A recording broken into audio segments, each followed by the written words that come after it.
President Franklin D. Roosevelt's signing of Executive Order 9066 put into motion the removal and uprooting of almost 120,000 Japanese Americans and resident aliens of Japanese descent from their home and communities in Washington, Oregon, California, and parts of Arizona. 2/3 of them were American citizens. They were first sent to assembly centers, racetracks, and fairgrounds until the permanent camps were built in 10 desolate areas of the country. There are 120,000 stories that can be told about the experiences of the evacuees, some tragic, some heroic, some inspiring, some incredibly sad, some bitter and angry, some showing great resolve and courage, all running the gamut of the human experiences. We learned of the few stories when we viewed the powerful and informative films Rabbit in the Moon and Children of the Detention Camps. Mine is just one story among these thousands. Our family was sent to Santa Anita Assembly Center, a racetrack outside of Los Angeles. There were almost 20,000 internees there. The first arrivals had to live in horse stalls, and no matter how hard they worked to whitewash and clean the stalls, they could not erase the smell or evidence of former occupants. We were fortunate to be able to live in a unit in a hastily built black tar paper barrack, a space barely large enough to house my parents and 4 children. We were also fortunate that we were not split up as many families were. My story is of the period after I left the Assembly Center. Before the family was moved to Heart Mountain Relocation Camp in Wyoming, I was able to leave the Assembly Center for Park College. Several schools in the Midwest had offered to admit students out of the camps so they could continue their college education. Dr. William Lindsay Young was among the first to open his college for these students. Dr. Young had been in Los Angeles when the evacuation was taking place. He was aghast when he discovered that the students had to drop out of colleges and universities to be evacuated. He decided, then and there, that he would do everything possible to admit some of these students to Park College. My friends and others in camp had come by all morning to wish me luck and to give me encouragement. I had mixed emotions about leaving the family. I knew that this was going to be a new and challenging experience, and I was feeling a little apprehensive yet very excited at the prospect of leaving the confines of the camp to go to college. An army truck rolled up to our barrack with 3 armed soldiers. I was told to get up in the back of the truck with my suitcase. 2 of the soldiers hopped on, 1 on each side of me, with their rifles propped up next to them. The 3rd one drove the truck, and we went out through the gate, out into the world outside of the barbed wire and watchtowers, through the streets of Los Angeles to Union Station. As we were going through the streets, I could see people pointing and staring. When we arrived at the station, I was handed over to the station master, who took me to the train, which had apparently been waiting and held up for my arrival. When he directed me into the car, I noticed that all the seats were taken. When I mentioned this to him, he said that I should sit on my suitcase in front of the car where there was a little room and wait until a seat opened up.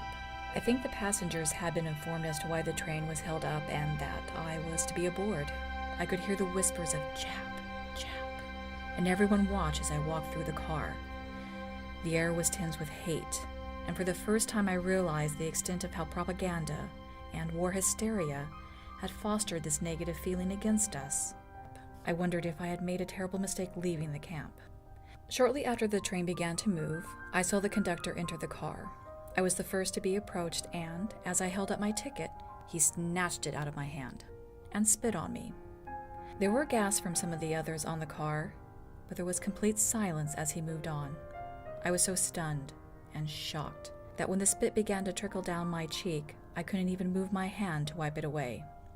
I felt so humiliated, ashamed, frightened, dirty, and alone to think that someone would hate me so much as to spit on me. I wanted a hole to open up and swallow me, but all I could do was just sit there, stiff, hurt, and bewildered. Then I began to make excuses for him. Perhaps he had lost a son or a loved one in the war. Perhaps he really thought that I was the enemy. Seats opened up, but I did not move. I couldn't. After what felt like an eternity, a young couple boarded a few stops from Kansas City where I was to get off. They glanced at me, but I hardly noticed them. After a few minutes, I felt a hand on my shoulder, and as I looked up, I saw the kindest look on the face of this young woman.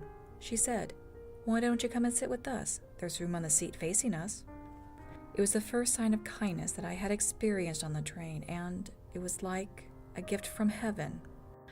I almost missed the stop at Kansas City. I sat with a couple, and we began to talk about my reason for being on the train and how I was going to continue my college education. When the train had been in Kansas City Station for a while, they reminded me that I should get off. President Young and Art Kamatsuka, an earlier Nisei student arrival, were craning their necks, looking very relieved when they saw me coming up the ramp. They greeted me warmly and were so sincere and genuine in their welcome that I almost forgot the ugly incident on the train. However, President Young said, "The students and faculty at Park are so happy you are going to be at Park. We will try very hard to make you feel welcome." But the town people of Parkville do not feel the same way. Ever since our decision to accept Japanese American students from the camps, the town people have waged war against our decision.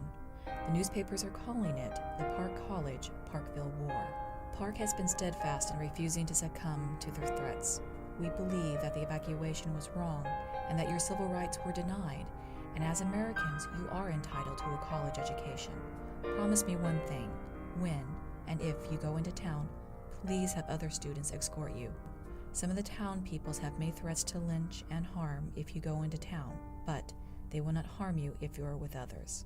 So I promised, and thus started my life at Park College. Being at Park College was wonderful. After having to sleep on a hard cot at camp, I was to share a room with a real bed with a great roommate. The campus and surrounding area were so beautiful. I was able to participate in all the usual college activities, and the academic program was excellent. Everyone made me feel so welcome. After more than a month into the semester, I found that I had to go to the post office for some stamps. I have been writing to my mother almost every day to tell her about my activities and the wonderful time I was having at Park. I never told her about the incident on the train, for it would have added to her anxieties, and the family had enough to cope with in the camp. My roommate was in class. There was no one else on the floor at that time.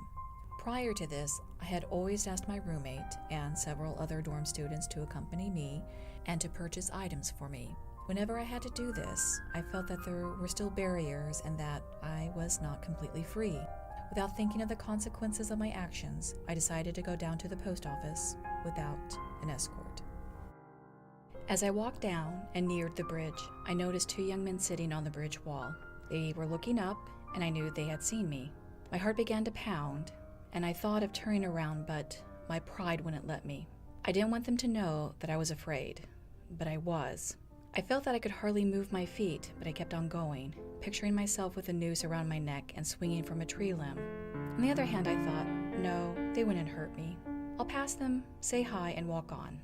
I don't know whether I spoke or not, because by the time I passed them, my heart was pounding so hard, and my knees felt so weak, and I was so scared that I could hardly breathe. I passed them, and then heard footsteps behind me as I walked to the post office. I heard them follow me, but then there were quite a few of others who had joined them. I walked up to the window, and to my amazement I heard myself say, "May I have some stamps, please? I want to send a letter to my mother, and I ran out of stamps." The lady behind the window looked at me with her mouth open. She said, "You speak English?" "Of course. That's the only language I know. I am an American just like you. Just because I look like our enemy doesn't make me less of an American. All Americans, except Native Americans, have their roots in other lands. My roots are with a land that happens to be our enemy now. But America is my country, and my country's enemies are my enemies." She was speechless for a while, but when I paid for my stamps and turned to leave, I believe I heard her say in a very soft voice, "Thank you. Come again." The crowd parted and I walked through the room, out the door, crossed the bridge, up the hill and back and down the dorm, where I plopped down on my bed, emotionally and physically drained and exhausted. But I was alive. I wasn't swinging from a tree. After a few minutes, there was a knock on the door, and my house mother told me that Dr. Young wanted to see me. I thought to myself, news certainly travels fast. But for the first time, I began to realize how foolish and selfish I had been. Dr. Young was very upset and angry. He said that he and all the Park College staff and students were responsible for my safety and well-being, and that if something had happened to me, he would never be able to forgive himself. I realized that I had been very selfish, only thinking of myself and not realizing how my actions would affect him or others at the college. I explained why I had taken such a foolish action and apologized for my immaturity and selfishness. I was willing to take any punishment he could give me. What a wonderful person Dr. Young was. He was angry and upset, but he put his arms around me and told me that he understood how I had felt.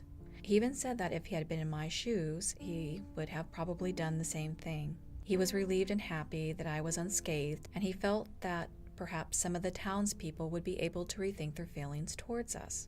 His punishment was that I was to be grounded for a month, not participate in any social events or activities outside of academic work, and to always go to the town with others.